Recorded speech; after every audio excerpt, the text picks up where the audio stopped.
Welcome back to Big Movie Mouth Off, the podcast where three Salt Lake City-based film critics mix it up about movies. I'm Jeff Counts. I'm Brooks Bird. I'm Adam McDonald. Gentlemen, episode 10. Wow. I moved back to Salt Lake. I said we'd be on a much more regular schedule. Totally lied. Someone went to Europe. Someone decided he I went to needed some Europe time twice. off. Humble brag. Twice I went. This episode, we're going to talk about The Creator. We're going to review The Killer. Those two things go really interestingly together. I mean, they're kind of tied together with the plot of The Creator. Two sides of one coin, maybe. And then our guilty pleasures this week is going to be retired, disillusioned assassin movies. And you're not allowed to choose John Wick. I'm stating that right now. You're not allowed to choose John Wick. What about John Wick 4? No. There's so many to choose from. We've already talked about that movie on this show. What about John Wick, the video game? No. Okay. No John Wick. And when we come back after that, we'll do our coming attractions. Usual format. Good to be with you guys. Before we talk about The Creator, though, we got to listen to the trailer. Here it is. 10 years ago today, the artificial intelligence created to protect us detonated a nuclear warhead in Los Angeles. This is a fight for our very existence. Sergeant Taylor, we are this close to winning the war. But the AI are developing a super weapon. Retrieve it, or they win.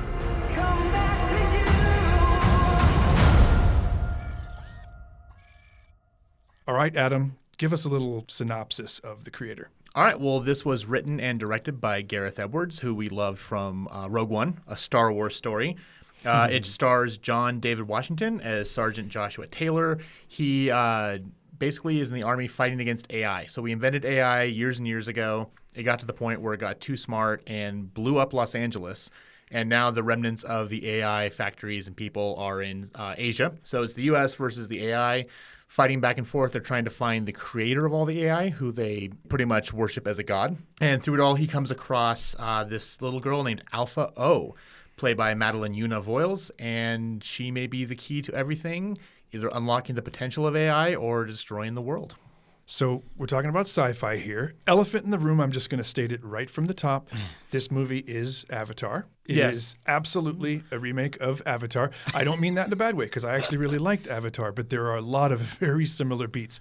The way the U.S. Army is depicted, and Allison Janney's character is very similar to that character. The big bad guy who was the Andrews, like the general, was played by Ralph Ineson, who get some big fame this year by being in Diablo 4 and Final Fantasy 16 at the exact same time. You went to video games already? It's not coming attractions I did. yet. He's Zaddy Sid.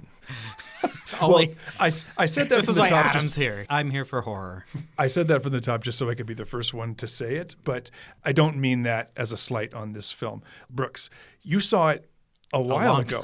Adam and I saw it very recently. You saw it a while ago. The screening also you've was had like- time for it to kind of settle in your brain a little bit. Where are you now? I on The was Creator? actually thinking about that. It was like 2 weeks before it came out, and it's been a while, and I can, as excited as I was for it, and as much as I loved it while it was happening, and did not even use the restroom because I was so engrossed. But now I'm trying to piece things together that happen, and it's a big kind of muddled mess in my brain. And I still love it, and I love the performances and the direction. The cinematography is fantastic. The score is great. But I don't know. I feel like it just kind of lost its luster over the last few weeks or month. You might be feeling what I think I'm going to feel in a couple of weeks. Let me just list the things I think this movie does well. I think it looks great. I do gorgeous. think, Looks better as it goes. absolutely. I think the performances are great. I think the story is paced very well. It's incredibly interesting world building. Like we've seen a lot of sci-fi, and I made the joke about this movie being Avatar, and it has a similar arc to Avatar and similar maybe tropes. We use that word too much. That's a The word story. trope has become a trope, but it's a very fresh world that Gareth Edwards has built in this film. I think it's hugely ambitious what he's trying to do with this.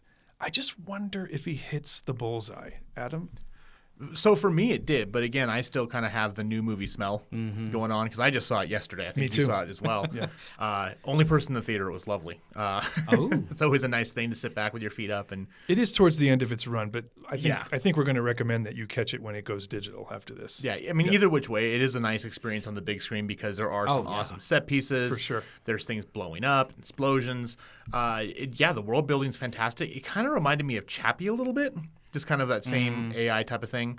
But I think maybe just because it's so fresh and I enjoyed it so much, like it's honestly probably my top 10 right now. Really? Yeah, I liked it that much. So I'm a huge fan of like learning about AI and kind of what it's doing and how it's changing the world for good and for bad. They say, oh, use it at work. I'm like, well, I can't do what I need to do, so whatever.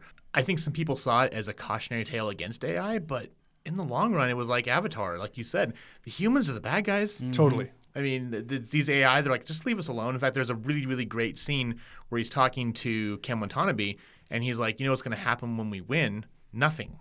We just want to be left alone. We want you to be left alone. We just want to survive. Yeah. Watanabe plays one of the AIs. Yeah. And I'm with you on how it felt and how I felt walking out of it. I loved it. I loved being there. I think there are some inconsistencies that were tough for me. Like, I think you can tell from the trailer that the little girl has powers. Her powers are super inconsistent, and they do try to say that she hasn't fully grown into them yet. They sort of bookmark that early so you don't maybe question it, but when she uses them and when she doesn't seems very inconsistent to me. And it's kind of unpredictable. Very convenient for the script. It works to dismantle a mega war machine, but not a door. Like those kinds of things frustrated me a little bit. That's what I mean when I say that the film had such massive ambitions and that I'm not sure it hit the bullseye. I think it hit the bullseye in all the big ways, the big meta story beats, but the little stuff missed occasionally for me. I mean, is that what's kind of filtering through for you now? Probably, yeah, because like I can't piece together most of what happened. And I mean, most of the times I walk out of the movie and if it's as good as I think it is, I can usually repeat the whole thing back to you, but... At the heart of the story is a love story, right? Oh, yeah. Does that work for you? Yes and no, but one thing I did appreciate as far as that goes is there's something that's supposed to be like a big twist, and they do what Kenneth Branagh should have done in Haunting in Venice, is they just announce it and move on with it, and everything's fine, and they don't make a big deal about it, and it's not a wah wah or a dun dun dun. Yeah, and I appreciated that. Yeah, I did too. Getting back to the relationship, I didn't find Josh's relationship with Mia. Is it Maya? Mia? Can't remember if it's Maya or Mia. It was Maya. Maya. I didn't find their relationship super believable or compelling. Now, it doesn't get a lot of screen time for plot reasons. I found his relationship with Alfie, the little girl, much more compelling and interesting. Oh, yeah. That also is probably a function of screen time, but I think there was just something more easy to accept about their relationship than the other one. Well, Adam, it goes what you said about the screen time, because with Maya, we only get to see her very briefly. She comes back pretty frequently, though, in flashbacks. She comes back in the flashbacks, but they're unspoken for the most part. They're repeating the same lines you've already heard, so you didn't get to see that relationship develop. And also, when you learn the basis of that relationship, it kind of puts a shadow on everything that's been going on. But with Alfie, you get to see that from its infancy, from the moment he first meets her while she's watching cartoons to the very, very end when they're literally relying on each other for life or death situations. So you got to see that evolve and grow and see him get over his prejudices that he had against AI and change his thought process as far as, are we doing the right thing? Because they've always said the best villain is the one who's the hero in their own mind. And everyone in this movie who are villains, even though they're almost like mustache twirling at some points, they really do think they're doing the right thing. And some of them have very good reasons for doing what they're doing. I didn't really feel that his relationship with Maya was earned because so much of it happened before you got involved in the story. But Alfie is 100% that. I was bought into that from the moment they met. It might also be a lot to do with performances. I think Gemma Chan is great, but I mean, again, we're talking about screen time here.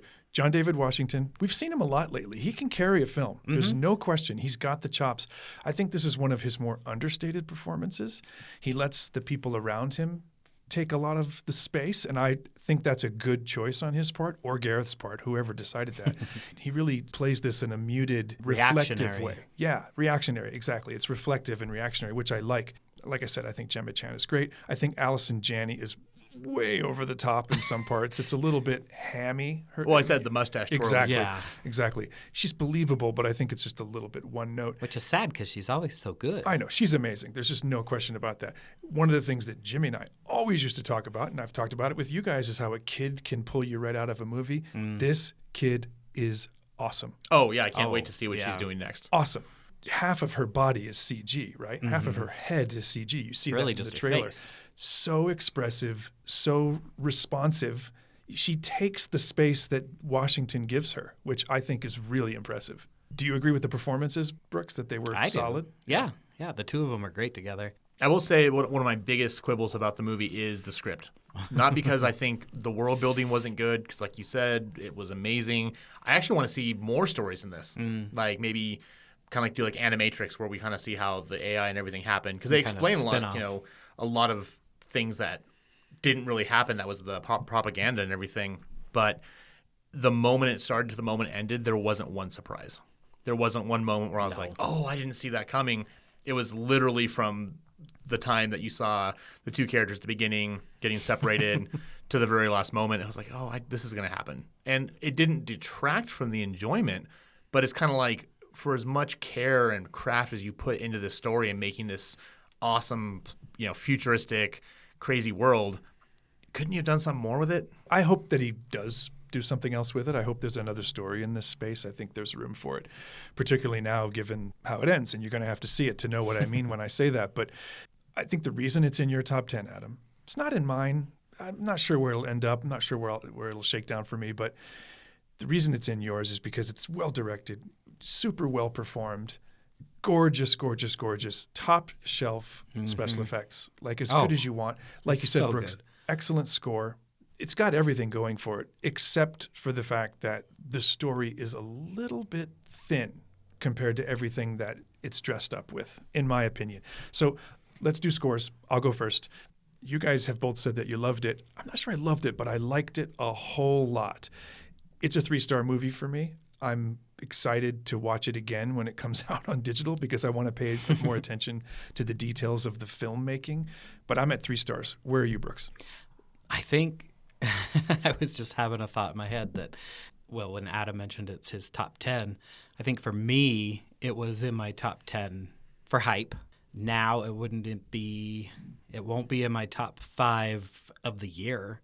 No, it's not top 5. It's So- definitely that 6 to 10 range. Exactly. It's definitely at the bottom of the list now because it's just kind of like once you see it, you kind of not get over it, but it definitely loses the value when you drive it off the lot. The story doesn't Yeah. stick to your ribs Exactly. as much as the visuals do. Yeah. And there's not enough to make you like need to see it again right now. I feel like I have heavily I've seen it. influenced you, Brooks, on No, this. But no, I think this is how I was feeling anyway. Yeah. Because even when it was over, I was kind of like, I can't decide if I loved it or just really liked it. And I think now it's more just really liked it. And I'm going to stick with your 3. 3? Now. Yeah. Where are you at, Adam?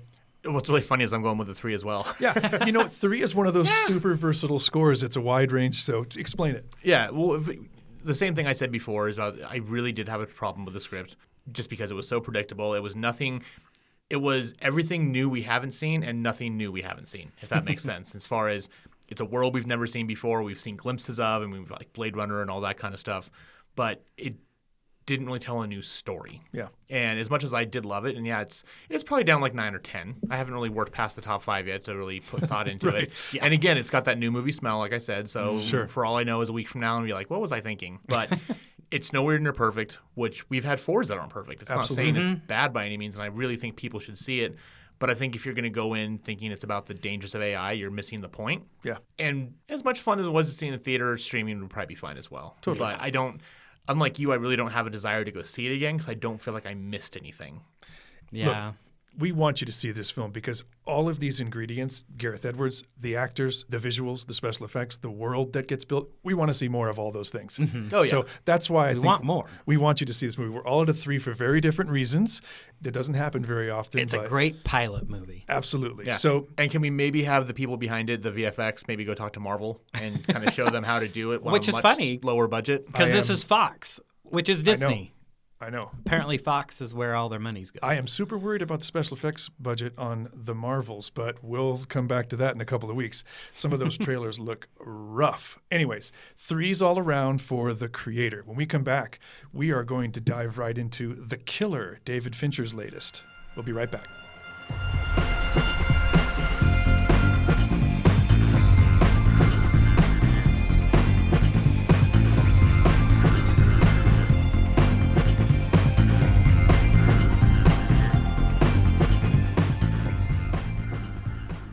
We're back on Big Movie Mouth Off. We're going to talk about David Fincher's The Killer. Let's hear some of the trailer. Stick to your plan. Never yield an advantage. Stick to the plan. Fight only the battle you're paid to fight. Ask yourself, what's in it for me? Stick to the plan. Empathy, weakness, vulnerability. This is what it takes if you want to succeed. Simple. All right, Brooks, you're up. Synopsis. All right. Well, for better or worse, this one's pretty simple. David Fincher's paired up with Andrew Kevin Walker again from Seven to bring us a story about a disillusioned hitman. Actually, he's not. He actually seems to like his job. And he even goes into detail about how if you don't have the aptitude for boredom, get out. But that's The Killer, is Michael Fassbender, and eventually he has a reckoning to deal with and goes on a roaring rampage of revenge, and you're either going to love it or hate it. I feel like you have just described 50 of the last 100 movies that have been released. It's a very common plot. I was thrilled to see what Fincher, a director I respect, was going to do with this very common thematic material.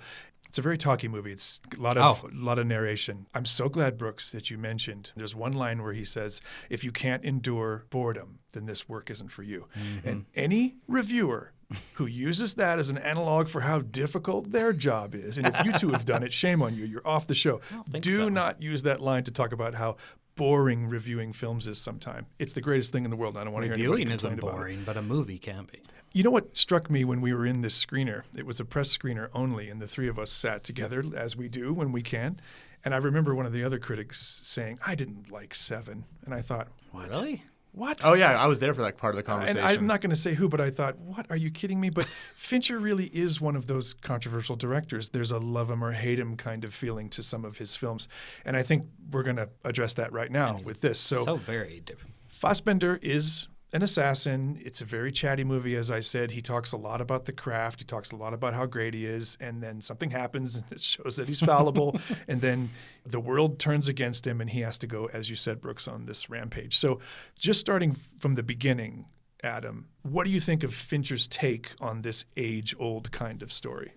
I think he was trying to be, and we're going to mention John Wick. It was it was like a more methodical thinking man's version of John Wick, in the sense that if we looked at a bounty hunter or a serial killer, or not serial killer, like an assassin or a hitman, this kind of feels like what it would be like. Because, everyone's like, oh, like cops are so exciting. They do stakeouts. It's like, dude, they sit in their car for 24 hours a day eating takeout. Yeah. That's about as exciting as it is. So he really set the tone when he said with that first line about if you can't handle boredom, this isn't the job for you, because 99% of your time is staking out the situation, finding out when the perfect place or the perfect moment comes so you can get away without being caught. Which is a huge chunk of the beginning of the movie. Oh, yeah. It is. And it is That's a bit all of you're doing. Yeah, and you're sitting there at the same time being like, okay, you're doing yoga again. Okay, should I do yoga? Because it's been about 20 minutes and my butt's getting sore. I mean, if you're going to do yoga with anyone. May as well do it with Michael Fassbender, exactly. So I think Fincher was trying to go for a much more realistic approach on it. And it's based off of a graphic novel. Like, Brooks, who wrote it again? Luc Jacquemin. Yeah, so a French graphic novel. I think I may have reviewed it on my other podcast. I can't remember for sure. Oh, really? It sounded familiar. It sounds really familiar. Yeah. So I did appreciate that take on it, but one of the things that I brought up to the studio rep when we left was, in a world of John Wick, what are you going to do different? And honestly, this one, while I enjoyed it, it wasn't bad by any means. I mean, Fincher makes a fantastic movie. It's gorgeous. It's well acted. There's no complaints from the filmmaking aspect. But I felt like you didn't do anything new. Well, the only thing you can do new when you compare yourself to John Wick is to slow things down and distill it all a little bit, right? And I think Fincher gets that right. Do you agree, Brooks? Yeah, where John Wick is just like nonstop action. Right. And through 4 movies.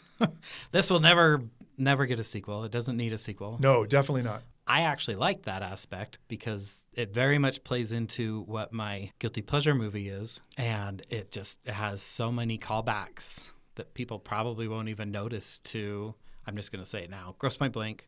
Right. I mean, it's almost in some ways a very serious remake of that movie, which I enjoyed. But some people won't because a lot of people also don't like that movie. Fassbender is good in this, as you said. I think he does a really good job. The material is kind of strange because so much of the work he's doing is voiceover. He's on screen a lot, but he doesn't talk a lot. It's most of the talking he does is voiceover, so it's kind of 2 performances. And I think he's up to both. I like him a lot. He's been kind of quiet lately. We haven't seen much of him lately. So as a return to form, what do you think, Adam? No, he's always good in everything. The only thing I didn't really like him that much in was that weird sex movie he was in. Shame, I think was what it was called. Oh, yeah. But it wasn't his fault. I've never really seen him in a movie that he was the problem. It's kind of like Tom Cruise. He's been in crappy movies, but it's never Tom Cruise's fault. And even in like X-Men Apocalypse, it wasn't Fassbender's fault. It was the junk around him. The Assassin's Creed movie wasn't his fault. He was fine. We won't start on that Oh, one. no, that movie was terrible, but he was fine. Yeah, and it was good seeing him back and kind of he's always been kind of more the action star in a sense. And so even though there really was only kind of one action-packed scene reminiscent of John Wick. Actually, it made me more think of Daredevil, the TV series, when they fight in the hallway. Yeah. And you're just tired watching them.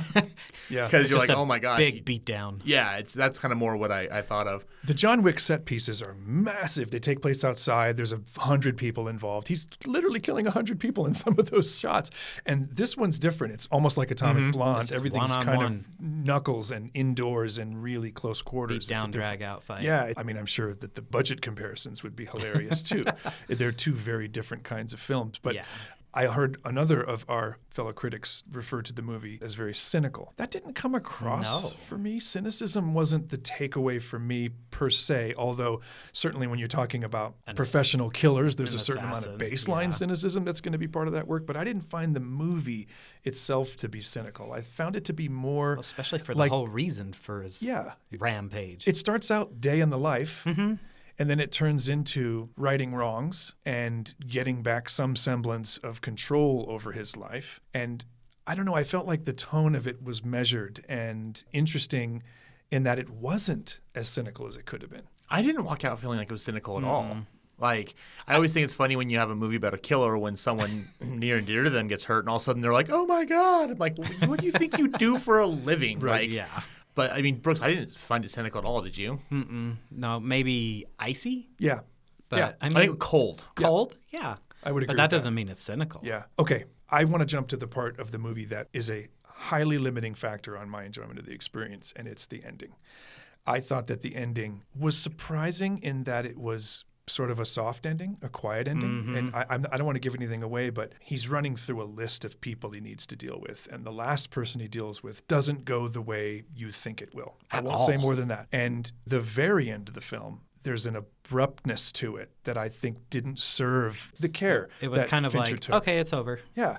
It just sort of stopped, and there was like a quirky little thing that happens right before the credits roll, and I thought, no, man, that's... It felt like something got cut. It's almost like he stepped out and somebody else finished the movie in that last literal 30 seconds. Did the ending work for you, Adam? That part did not, although I will say the final confrontation did work for me. Yes. You liked that it was liked that unexpected. too. Yeah. Yes, because... I was very surprised how that went. Yeah, it was not what you expected.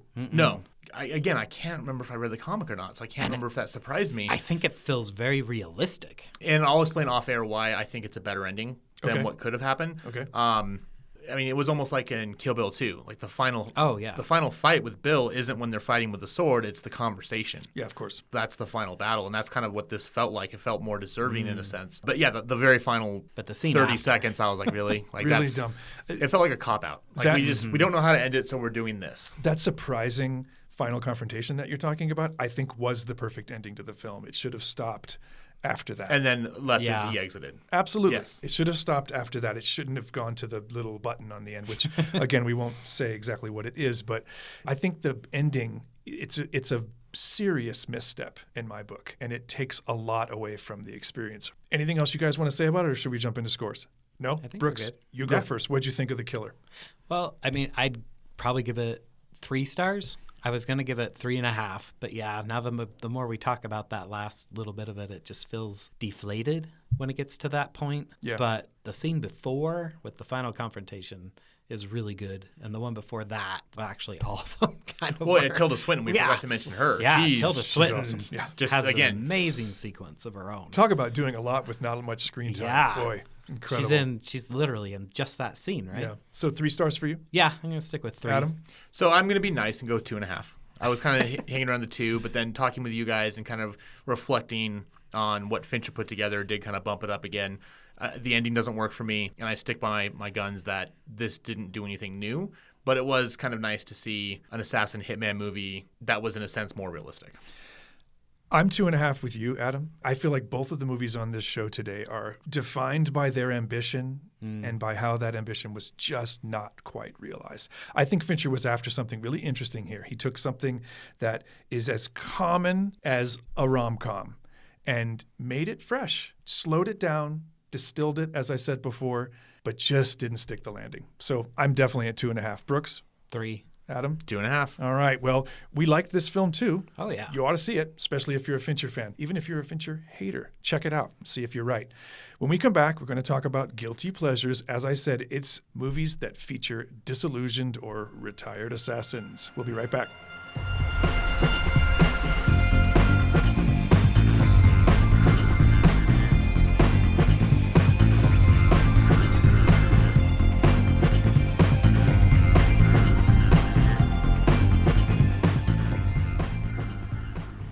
We're back on Big Movie Mouth Off. I'm Jeff Counts. I'm Brooks Bird. I'm Adam McDonald. Guilty pleasures, gentlemen. The Retired Disillusioned Assassin Edition. Adam, you're first. So this is something that I don't know if anyone else is going to pick. It was a recommendation from Brooks, and I bought it years ago, like when it first came out. And it I can't sat figure out what it is. on my shelf forever, and then I was on vacation 2 weeks ago, and I was like, I'm going to pop it in. So my pick is Nobody, starring Bob Odenkirk. Nice. Incredible. Yes. Yes. I just saw it on a flight. All this flying I've been doing, I got to see Yeah. Nobody.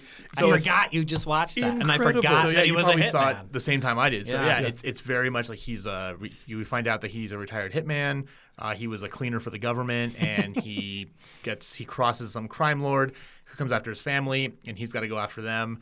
And he starts out as a nobody. Like his wife knows what's happening, but she can't say anything. His kids think he's a loser, and then he starts killing bad guys, and you realize like, oh no, this guy's got a lot going for Starts him. picking fights it's- on buses. And again, you always have to reference John Wick. It doesn't do anything new in It's the from series, the producers. but in the same way though, like as much as The Killer kind of didn't do anything new, this one did it in a fun way though. Yeah. It was like kind of like with Turns it into Home Alone. was it Deadly Night, the one with Santa Claus last year? Violent Night. Violent Night. Same kind of thing. It's John Wick but Santa Claus, but they just made it a little bit more fun. So really, really cool. I think you'll never get a sequel to it because I think we're the only 3 people in the world who watched it. but Nobody. It sets up one. I mean, the joke, of course, that critics used is that's how many people Nobody saw the saw it. movie. Yeah, Yeah. and it is awesome. I Even Missy enjoyed liked it. so My much. wife Chris- liked it. And you get Christopher Lloyd Yes. with guns. I saw that film a week ago, Adam, and I forgot to include it in my guilty pleasures. Well, just that's why watched it. because I was telling Brooks. And I forgot. That's you, how under you the texted radar it me is. that you were going to watch it. Yeah, and I was texting Brooks about it yesterday, and he was trying to guess what it was, and I almost said, well, nobody's going to guess it, and then I just held back. So. Oh, God. All right. So Nobody starring Bob Odenkirk. I couldn't agree more. I loved it. Well, you already gave yours away, Brooks, so I'm going to go now, and then we'll end with you. Mine is a movie that came out, I think, 2009. Wanted, James McAvoy. Oh, I love that movie. Yeah. It is not good. Yeah, I love that movie. I think it is good. It It's- is. it's- And it definitely was It's for its better time. than it gets credit for, even from you. You get to Adam. see Chris Pratt get nailed in the face with a keyboard. And it says "FU" with a keyboard. Yeah. letters. Wanted, James McAvoy. Angelina Jolie is in that. Morgan Freeman is in Also that. a comic book. Was Yeah. it really? Yeah. Really? And a video game. It has maybe one of the greatest room clearing scenes in movie history when he goes into the weave room. Yeah, It's the loom. Yeah, well, it's not where the loom is, but it's a room where it's like a textile factory or something. He yeah. clears the room out. It's incredible. There's all the bending bullet stuff. That's the one thing that has survived from that movie. The director, I'm drawing a blank on his name. He's Kazakh, like and he Timur directed Day Watch and something. Night Watch. Yeah, exactly. I loved those films Russian, as I well. think.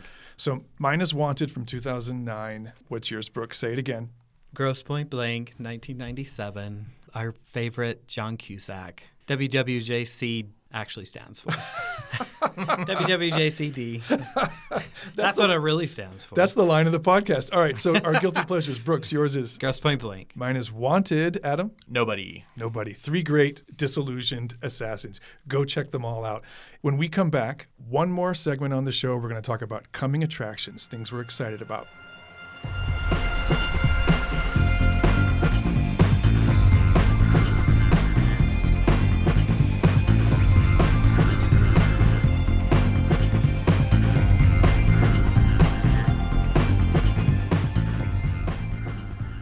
Welcome back. One last segment on this episode of Big Movie Mouth Off. Coming attractions.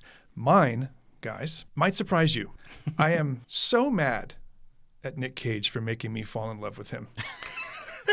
Pig was one of the best movies I've seen in the last decade. Then he fell off a bit, and I thought, okay, I don't have to waste any more time on that. And then there was Renfield. This guy just won't let me leave. He won't let me leave. You just can't quit him. I'm super excited about Dream Scenario, this new film looks he's so got good. coming out that looks absolutely incredible. Kind of adaptation-ish. Yeah, exactly. I don't know much about the director, a Norwegian director that I'm not familiar with, so I'm excited to see his work. But it just looks like Nick Cage at his absolute best, not at his worst, which can be a different kind of best for him. It just looks like him in control, in the pocket, being funny and charming. Dang it, Nick Cage, I wish you'd stop. I'm really excited about Dream Scenario. Brooks, what's your coming attraction? Mine is Eli Roth's Thanksgiving. He's taken his Grindhouse trailer and made it a reality. Just There for will me. be no leftovers. I saw And that. I am here for it. I saw that poster when I was at the theater yesterday watching The Creator, and I thought, Brooks.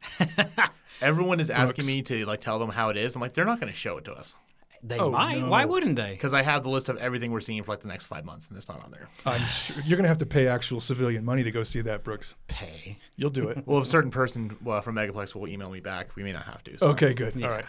Adam, what's your coming attraction? So I think this is something that'll hit close to home with Brooks because the first time I ever went to Sundance, we went to that annoying little theater up in Park City, and one of the movies we saw was The Lobster, Oh, right. which is, if you know the writer-director, Yorgos Lanthimos, he does absurdist comedy. Yep. He did The Favorite, which was fantastic. Sure and, was. Excited in 2 for weeks, what you're going to say. we get to go see Poor Things. I know. With Emma Stone, who now he's going back on. And here's the funny thing is I don't know anything about this movie. I just know it's him.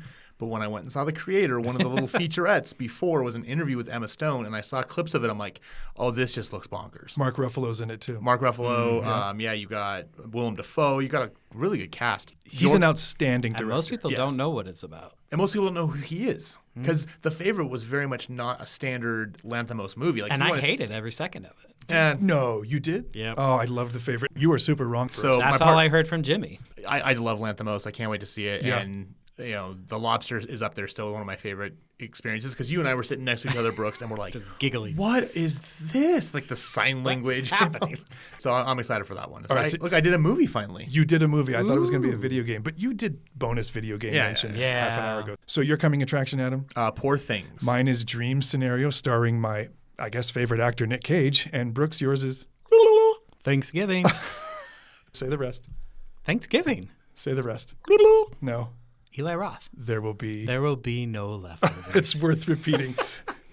All right. That'll do it for this episode of Big Movie Mouth Off. Go see The Creator. Go see The Killer. But more importantly, go see the guilty pleasures we mentioned. Until next time, I'm Jeff Counts. I'm Brooks Bird. And I'm Adam McDonald. Thanks for being with us.